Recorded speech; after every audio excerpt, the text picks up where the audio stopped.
आज का हमारा जो टॉपिक है वो कर्ण भेदन है। कर्ण भेदन को हमने कौमार व्रत जो कि आयुर्वेदिक पीडियाट्रिक है, वहां पर भी हमने ये शब्द कर्ण भेदन संस्कार के नाम से सुना हुआ है। इसका वैज्ञानिक महत्व है, इसीलिए बच्चों में कर्ण भेदन संस्कार कराया जाता है। और ये क्यों कराया जाता है, कहाँ कराया जाता है और इससे अगर उपद्रव उत्पन्न होते हैं तो क्या प्रॉब्लम हो सकती है, इन सब चीजों के बारे में हम आज जानेंगे। देखिए, कर्ण भेदन संस्कार हमारे बाल अवस्था में होने वाले संस्कारों में से बहुत महत्वपूर्ण है। इसको स्पेशली किया जाता है रक्षा एवं भूषण हेतु, ऐसा बोला जाता है। 2 पॉइंट आते हैं एग्जाम में, पूछते हैं कि कर्ण भेदन संस्कार क्यों किया जाता है, तो रक्षा एवं भूषण हेतु। भूषण मीन्स आभूषण इत्यादि के लिए, रक्षा मीन्स आपकी सेफ्टी के लिए। क्यों? एक सूर्य नाड़ी करके इसमें होती है, उसका भेदन किया जाता है, जिससे ऐसा माना जाता है कि वो कहीं ना कहीं अस्थमैटिक पेशेंट्स के लिए रिलीफ पैदा करती है, व्यक्ति को अस्थमा होने से बचाती है। कई वैद्य हैं हमारे इंडिया में जो इस प्रक्रिया का आज भी उपयोग करते हैं। तो ये 6वें और 7वें माह में देवकृत छिद्र में, देवकृत छिद्र वही होता है जहां पर सूर्य नाड़ी इत्यादि का एक संगम होता है, वहां पर इसको भेदन किया जाता है। कैसे भेदन करते हैं? इसको सूर्य की तरफ इसको करते हैं, जिससे क्या है कि स्पेशली जो हमारा कान का ये जो पिन्ना होता है, ये जो नीचे का पोर्शन जो पिन्ना होता है, इसके आर पार रोशनी हमें दिखे और वहां से गुजरती हुई वेन्स दिखे, उसमें इसका वेदन करते हैं, जिससे ये प्रक्रिया पूर्ण होती है। बालक के प्रथम दक्षिण कर्ण में किया जाता है और बालिका में प्रथम वाम कर्ण में। प्रथम का अर्थ है सबसे पहले यदि आप कर रहे हैं तो लड़कों को राइट साइड के ईयर में और लड़कियों को लेफ्ट साइड के ईयर में किया जाता है। मोटे कर्ण में अगर कान का जो पिन्ना है वो यदि मोटा है तो उसमें किससे करेंगे? आरे से करेंगे और पतले में सुई से करेंगे। ऐसा उन्होंने इंस्ट्रूमेंट का भी विधान कर दिया है। जब इसको कर लेते हैं हम, जब इस प्रक्रिया को कर लेते हैं तो उसके बाद जस्ट लाइक ड्रेसिंग किसका यूज करेंगे? तो आम तेल का यूज करना है। किससे सिंचन करना है? कर्णवेधन के उपरांत आम तेल से सिंचन करना है, आम तेल से परिषेक करना है उस हिस्से का जहां पर कर्णवेधन किया गया है। अब यदि अब यदि असम्यक कर्णवेधन हो जाता है, अब यदि असम्यक कर्णवेधन हो जाता है, तब हम क्या करेंगे? हर चीज का एक महत्व होता है, तो हर चीज की एक बुराई भी होती है। तो जैसे यहां पर असम्यक कर्णवेधन से कोई भी सर्जिकल प्रोसेस यदि कोई व्यक्ति करता है तो सर्जिकल प्रोसेस के कई हमारे यहाँ पर लॉस भी होते हैं अगर सही तरीके से परफॉर्म ना हो। जैसा मैंने बताया था कि हिस्टेरेक्टोमी जब करते हैं तो वहां पर कई कई बार यूरिनरी जो ब्लैडर होता है हमारा, उसमें एक फिस्टुला क्रिएट हो जाता है जो रेक्टम और यूरिनरी ब्लैडर को आपस में जोड़ देता है, जिससे रेक्टोवेसाइकल फिस्टुला बोलते हैं। और उसकी वजह से कई बार मल द्वार से धीमे धीमे मूत्र का स्राव या मूत्र द्वार से धीमे धीमे मल का स्राव भी आने लगता है। ठीक इसी प्रकार असम्यक कर्णवेधन होने पर क्या उपद्रव पैदा हो सकते हैं, वो यहाँ बताए गए हैं। तो इसको हम करते थे KML, KML करते थे क्योंकि इनका क्रम याद करना जरूर है। कालिका मर्मिका लोहितका, कालिका मर्मिका लोहितका, ये उपद्रव हैं। और इनके अंदर होने वाले लक्षण क्या है? यदि कालिका उपद्रव हुआ तो क्या होगा? फीवर हो सकता है, बर्निंग सेंसेशन हो सकते हैं, इन्फ्लामेशन हो सकता है, वेदना हो सकती है यानी पेन हो सकता है। ये चीज हमें कालिका में देखने को मिलती है, कालिका में देखने को मिलती है। फिर आता है मर्मिका। मर्मिका में ओनली 3 चीजें देखने को मिलेंगी: ज्वर यानी फीवर, पेन और सिस्ट लाइक स्ट्रक्चर वहां हमें देखने को मिलेगा। अब यहाँ पर थर्ड जो है लोहित का, ये लोहित का पे राइट क्यों लगाया है मैंने, क्योंकि सबसे ज्यादा एग्जाम में पूछा जाने वाला क्वेश्चन यहीं से ही बनता है। सबसे ज्यादा क्वेश्चन लोहितका से ही बनते हैं।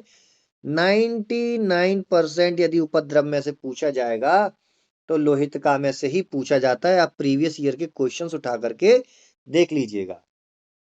प्रीवियस ईयर के क्वेश्चंस में सभी में लोहितका के बारे में ही क्वेश्चन मिलते हैं कि लोहितका जो है उसके लक्षण क्या है। तो मन्यास्तम, अपतानक, कर्णशूल, ये 3 प्रधानता पूछे गए हैं, बल्कि साथ में इसमें श्रृग्रह भी देखा जाता है, श्रोग्रह भी देखने को मिलता है। तो हमें मन्यास्तम, अपतानक और कर्णशूल, इसको मैक के नाम से आप याद कर सकते हैं। मैक, मन्यास्तम, अपतानक एवं कर्णशूल, ये लोहितका में पाए जाने वाले उपद्रव हैं या लक्षण हैं, इनको मान लीजिए। और ये मोस्ट इंपोर्टेंट है, आपको भूलना नहीं है। अब नेक्स्ट जो देखते हैं, कर्ण संधान बंध विधियां। कर्ण का बंधन कैसे करना है, किस प्रकार से यदि कर्ण को कोई नुकसान हो जाए तो उसके संधान कर्म करते वक्त उसमें कौन कौन सा बंधन हम करेंगे। तो इसमें 15 प्रकार के बंधनों का वर्णन देखने को मिलता है। कभी पूछे नहीं गए डिटेल में, बट ये कुछ नाम है जिनको आप देख सकते हैं। नेमी संधान, उत्पल वेदक, बल्लूरक, आसंगिम, गंडकर्ण, आहार्य निर्वेदिम, व्यायोजिम, कपाट संदिक, अर्ध कपाट संदिक। इस प्रकार से ये नाम है। एक तरीके से जैसे हमारे कहीं भी फ्रैक्चर होता है तो वहां हम बैंडेजिंग करते हैं, प्लास्टर ऑफ पेरिस चढ़ाते हैं, सिलिंग बैंड वगैरह ये बांधते हैं, कॉलर बैंड बांधते हैं, नी बैंड बांधते हैं। तो उसी प्रकार से यहाँ कर्ण बंधन के भी प्रकार ये बताए गए हैं। नेक्स्ट जो देखने को मिलता है, कर्ण संधान बंधन में संक्षिप्त, संक्षिप्त मीन्स छोटा कर्ण, जिसको माइक्रोशिया बोलते हैं, हीन कर्ण एनोशिया बोला जाता है, कि कान ही नहीं है। बल्लीकर्ण यानी स्पाइरल इस फॉर्म में पिन्ना है उसका, तो उसको बल्लीकर्ण बोलते हैं। यष्टीकर्ण, काकोष्ठ, ये जो इस प्रकार के कर्ण यदि हैं तो उनको असाध्य की श्रेणी में माना गया है। असाध्य की श्रेणी में ऐसे कर्ण का बंधन करने से भी, इस कर्ण का संधान कर्म करने से भी कोई लाभ नहीं मिलने वाला, इसलिए इसको असाध्य की श्रेणी में मान लिया गया है। कर्णपाली का अभाव होने पर क्या करेंगे, आहार्य बंद करते हैं। आहार्य बंद, तो ये मोस्ट इंपोर्टेंट है नेक्स्ट पॉइंट, कि कर्णपाली का यदि अभाव है, पिन्ना का अभाव है, तब आपको क्या करना है, आहार बंद बांधना है। कौन सा बंद बांधा जाता है, आहार बंद बांधा जाता है।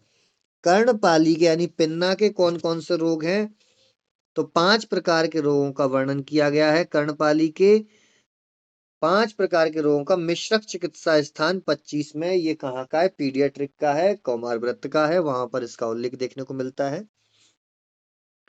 कोई रेफरेंस नहीं पूछा जाता, बस इतना पूछा जाता है कर्णपाली के रोग कितने हैं, तो 5 प्रकार के रोग हैं कर्णपाली के। उसके बाद जो नेक्स्ट पॉइंट हमें देखने को मिल रहा है, वो नेक्स्ट पॉइंट हमें मिल रहा है कर्णपालीगत रोग, यानी हमारे पिन्ना के जो रोग हैं और उनमें दोष प्रधानता। दोष प्रधानता इस प्रकार से हम देखते हैं, तो इनको हम एक क्रम से याद करेंगे। जैसा कि आपको ये दिख रहा है, PU2DP, PU2DP means P for परिपोट, U फॉर उत्पात और दूसरे U फॉर उन्मंत, D फॉर दुखवर्धन एंड P फॉर परिलेही, परिलेही। इस प्रकार से हमें इनके नाम याद करने हैं। फिर दोषों को देखना है, वात, सेकंड में रक्त प्लस पित्त। रक्त प्लस पित्त क्यों होगा, कौन है रक्त प्लस पित्त, उत्पात।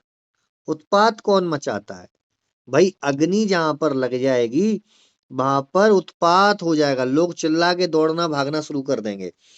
तो अग्नि गुण धर्म के कौन है? रक्त प्लस पित्त। उन्मंथ, उन्मंथ का मतलब क्या है? उन्मंथ को मान लीजिए जस्ट लाइक उठाव लिए हुए, उठाव लिए हुए। तो उन्मंथ मतलब उठाव लिए हुए। तो यहां उठाव कौन लेता है?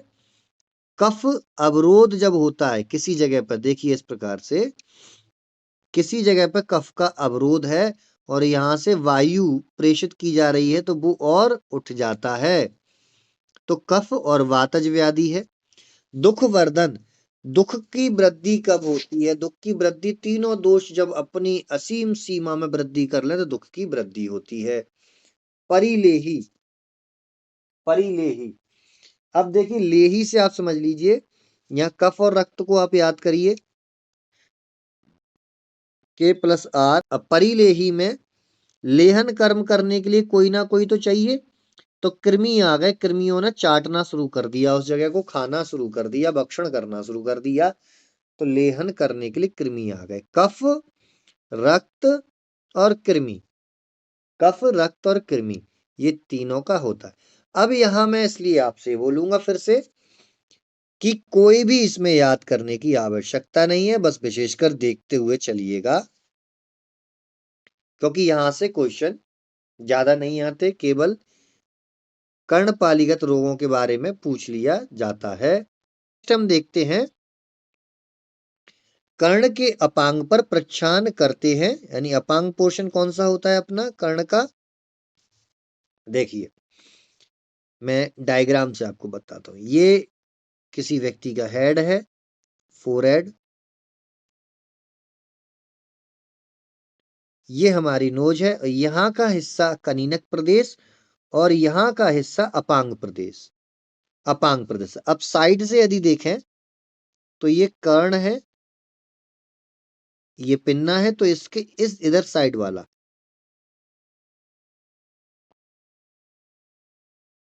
टेम्पोरल बोन का एरिया आप मान सकते हैं, वहां का पोर्शन को अपांग बोलते हैं। अगर वहां पर प्रच्छान कर्म करते हैं तो दृष्टि नाश हो सकता है, ये क्वेश्चन पूछा गया है तो इसको ध्यान रखिएगा। कर्ण के अपांग पर प्रच्छान कर्म करने पर दृष्टि नाश हो जाता है। नासा संधान, राइनोप्लास्टी के बारे में बताया है। नासा संधान के पश्चात ब्रेचन और अपपीड़क घृत यानी भोजन के उपरांत घृत देने का स्पेशल विधान है।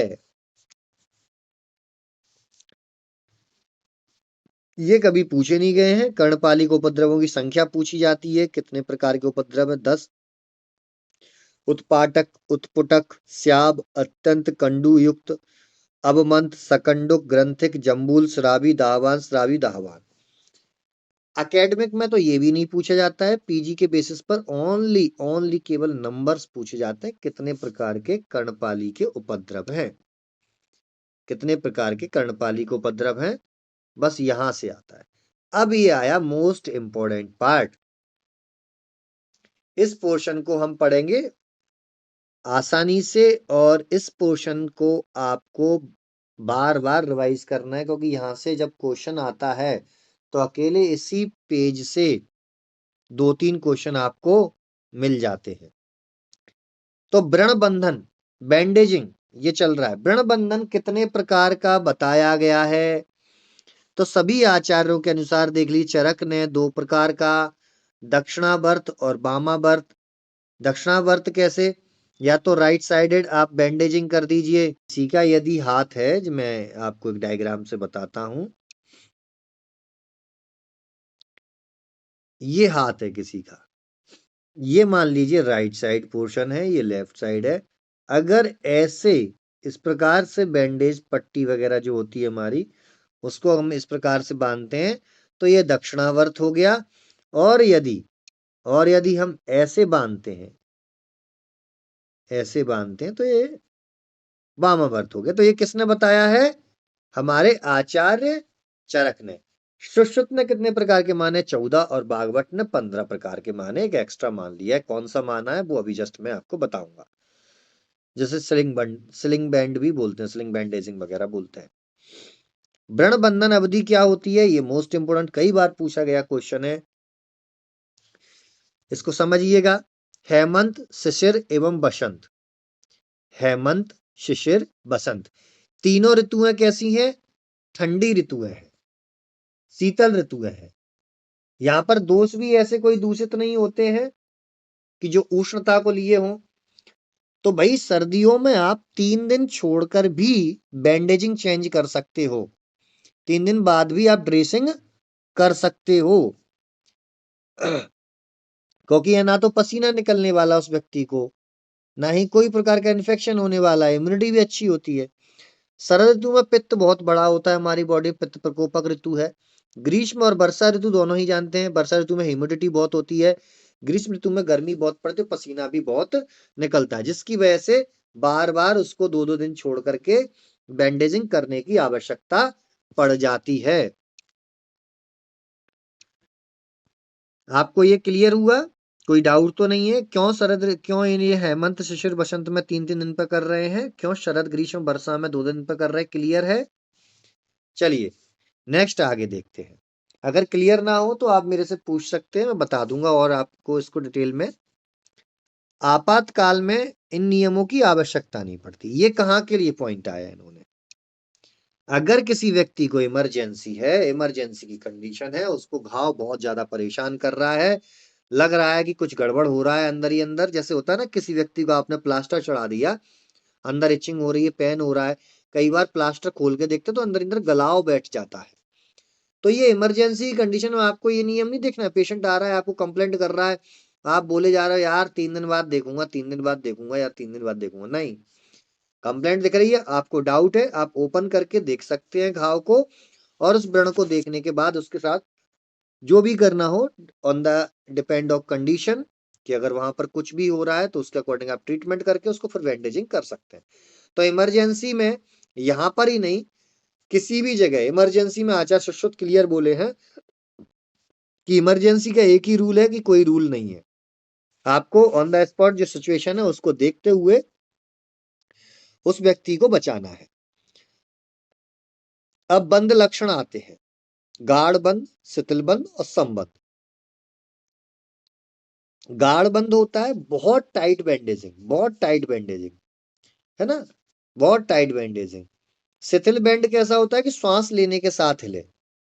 अगर कोई व्यक्ति के साथ मूवमेंट हो रही है हल्की सी, तो वो जो बैंडेजिंग है वो भी हिलनी चाहिए। इस प्रकार के बंद को श्वास लेने से ऐसा मतलब नहीं कि श्वास लेगा तो वो हिलेगा। कुल मिला के ये है कि श्वास लेते वक्त जितनी बॉडी में मूवमेंट होती है, अगर उतनी सी मूवमेंट यदि हो रही है उस व्यक्ति के साथ, तो उस बैंडेजिंग को हम शिथिल बैंडेजिंग बोलते हैं, शिथिल बंद बोलते हैं। संबंध ना तो ज्यादा टाइट और ना ही ज्यादा ढीला, इस प्रकार का बैंडेजिंग नहीं होनी चाहिए।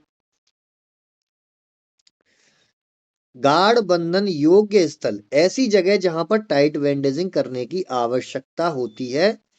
नंबर फर्स्ट, नितंब यानी बटॉक पर, कुक्षी में, कुक्षी में बोल रहे हैं, कक्षा में बोल रहे हैं, वंक्षण में बोल रहे हैं, इंग्वाइनल रीजन पर बोल रहे हैं, उरु यानी जंघा स्थान पर बोल रहे हैं, थाई रीजन में, और सिर माने हेड में बोल रहे हैं। यहां आपको टाइट बैंडेजिंग करनी है, टाइट बैंडेजिंग करने को बोला। दूसरा, शिथिल बैंडेजिंग कहाँ करनी है? आंखों को हम टाइट नहीं बांध सकते, जॉइंट्स को नहीं बांध सकते, जॉइंट्स पे बांधेंगे तो व्यक्ति के जॉइंट्स अवरुद्ध हो सकते हैं। फिर आता है शेष स्थानों पर, इनके अलावा जितने भी स्थान है उन पर आप समबंधन करेंगे, ना ज्यादा टाइट, नैव गाढ़ो ना शिथिलो, ना तो ज्यादा टाइट ना ज्यादा शिथिल बैंडेजिंग आपको करनी है। फिर आता है कि श्लोक है बंधन निषेध स्थल, ऐसी जगह जहां पर आपको बैंडेजिंग करनी नहीं है। तो मैं पहले भी इसको सब समझा चुका हूं आपको। कुष्ठी नाम, कुष्ठ के व्यक्ति को, अग्नि दग्धा नाम, अग्नि से जले हुए व्यक्ति को, पिंडका मधुमेही नाम, पिंडका, मधुमेह की पिंडका होती है, प्रमेह पिंडकाएं, वहां पर नहीं करना है आपको। कर्णकाश चंद्रु विषा, चूहे के विष में या किसी जानवर से काटे हुई जगह पर आपको टाइट बैंडेजिंग नहीं करनी है। देखिए कुत्ते के काटने पर भी नहीं करते हैं बैंडेजिंग। विष जुष्टा व्रणाश, ऐसे व्रण जो विषज हैं उनकी भी आपको बैंडेजिंग नहीं करनी है। मांस पाके, मांस में बहुत ज्यादा पाक हो जाए, च वंद्यते गुद पाके च दारुणे, गुद पाक में भी नहीं करना है आपको, इनमें आपको बैंडेजिंग निषेध है, इसमें आपको बैंडेजिंग निषेध बताया गया है। अब यहां पर हम देखने चल रहे हैं बैंडेजिंग के प्रकार कि कितने प्रकार के बंधन होते हैं और कहां पर बांधा जाता है। कोषबंध, कोषबंध बोलते हैं सीड बैंडेजिंग। ये आपकी उंगली है, ये आपकी उंगली है। आपने देखा होगा कि यहां से ऐसे पट्टी बांधते जाएंगे, हम ऐसे बांधते जाएंगे, फिर एक घेराव ऐसे लेकर के पूरा कर देते हैं।